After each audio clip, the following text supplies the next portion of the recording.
Chapter 6 Rahul's memories inherited. उसने उन दोनों को मेज पर रख दिया और बोला, कृपया बैठिए और इन चीजों की जांच कीजिए।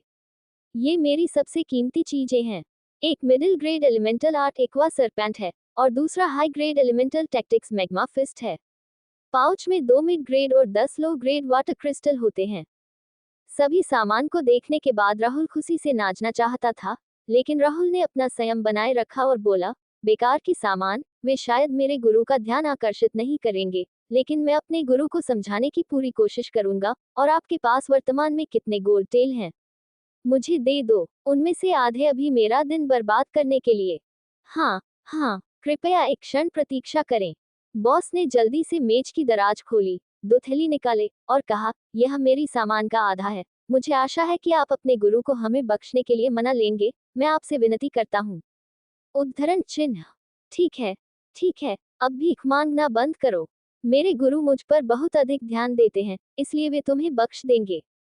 ये कहकर राहुल सब कुछ मेज पर से ले लिया और उन्हें अपने पोशाक के नीचे छिपा दिया। अब मेरे लिए कुछ अच्छे भोजन लाओ, मैं अभी भूख से मर रहा हूँ। ये कहकर राहुल ऑफिस से निकल गया। भोजन करने के बाद राहुल सराय से निकल गया। अनाथालय के रास्ते पर चलते हुए राहुल के नीचे मुस्कुरा रहा था।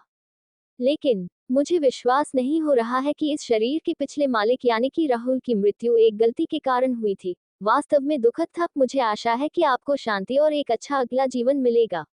राहुल रास्ते में खुद से ही बातें करते हुए चल रहा था। जल्द ही राहुल अनाथालय पहुंच गया और सीधे श्रीमती अनुराधा के कार्यालय में गया। राहुल कुर्सी पर बैठ गया और थैली में से कुछ पैसे निकाल लिया। श्रीमती अनुराधा, कृपया इस पैसे का उपयोग अनाथालय के लिए करें और आप समर्थ से पूछ सकते हैं कि क्या वह थंडर फायर वैली में प्रशिक्षण के लिए मेरे साथ जाना चाहता है। मैं उसे भेजूंगा। 1 मिनट रुको, तुमने क्या कहा?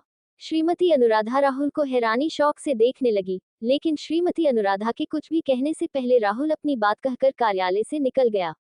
अपने कमरे में पहुंचने के बाद राहुल समर्थ को जगाया। अरे समर्थ, उठो, मिसेज अनुराधा तुम्हें बुला रही है। समर्थ ने कहा, क्या चल रहा है यार? मैं इतनी अच्छी झपकी ले रहा था। राहुल ने मुस्कुराते हुए कहा, बस श्रीमती अनुराधा के कार्यालय में जाओ, वहां तुम्हारे लिए एक अच्छा सरप्राइज है। ये कहते हुए राहुल ने समर्थ को उसके बिस्तर से हटा दिया और कहा, जल्दी करो और जाओ। समर्थ उलझन में कमरे से बाहर निकल गया। राहुल फिर अपने बिस्तर पर लेट गया, अपना कपड़े से दोनों थैली निकाल दिया और उसे अपने तकिए के पास रख दिया। फिर राहुल सो गया। कृपया रुकें, जैसा आपने मुझसे कहा था, मैंने वैसा ही किया, तो क्यों? राहुल की आंखें खुल गईं। धिक्कार है, उन कमीनों का एक बुरा सपना था जो मुझे परेशान कर रहे थे। राहुल की पिछले जीवन में उसके साथ क्या हुआ था, ये सोचकर राहुल अपने दांत पीस ली। मैं खुद की कसम खाता हूँ, जब मैं वापसी अपनी दुनिया में लौटूंगा तो उन कमीनों को एक एक करके बदला लूंगा और जिसने उन्हें आदेश दिया था मुझे मारने के लिए, मैं उसे खूब कष्ट दूंगा। जैसे ही राहुल उठने की कोशिश की, एक भयानक सिरदर्द ने राहुल का स्वागत किया। और सरदर्द के साथ यादें, जो यादें राहुल की नहीं थीं। सिरदर्द कम होने से पहले 5 मिनट तक चला। अंत में राहुल को इस शरीर के पिछले मालिक यानी कि राहुल की यादें विरासत में मिली, लेकिन इसमें ज्यादा समय लग गया था। और राहुल की सिरदर्द कम होने के बाद उसे पहले से बहुत आरामदायक महसूस हुआ। राहुल को ऐसा लगा कि यह शरीर अब वास्तव में उसका है। राहुल अपने कमरे से बाहर निकल गया और अनाथालय के मैदान में एक छोटा सा पेड़ के पास चला गया। लगता है मैं बहुत देर तक सोया रहा था। मुझे लगता है कि अब सुबह जल्दी हो गई है, और अगर मुझे ठीक से याद है, तो मैं शाम को लगभग 5 बजे सो गया था। लेकिन मुझे अब पहले से बहुत आराम और अच्छा लग रहा है। ये वास्तव में अच्छा है, राहुल ने सोचा। यादों से राहुल को पता चला कि इस शरीर के पिछले मालिक ने पिछले 3 वर्षों से प्रतिदिन व्यायाम किया करता था। 13 से 16 वर्ष की आयु तक वह एक दिन छोड़े बिना व्यायाम करता था। लेकिन मैं उससे ज्यादा व्यायाम करूंगा, सुबह 3 घंटे और रात में 3 घंटे, और मैं धीरे धीरे कठिनाई बढ़ाऊंगा, राहुल ने अपने आप से ही कहा। क्योंकि योद्धाओं को मौलिक रणनीति का अभ्यास करने के लिए एक शक्तिशाली शरीर की आवश्यकता होती है।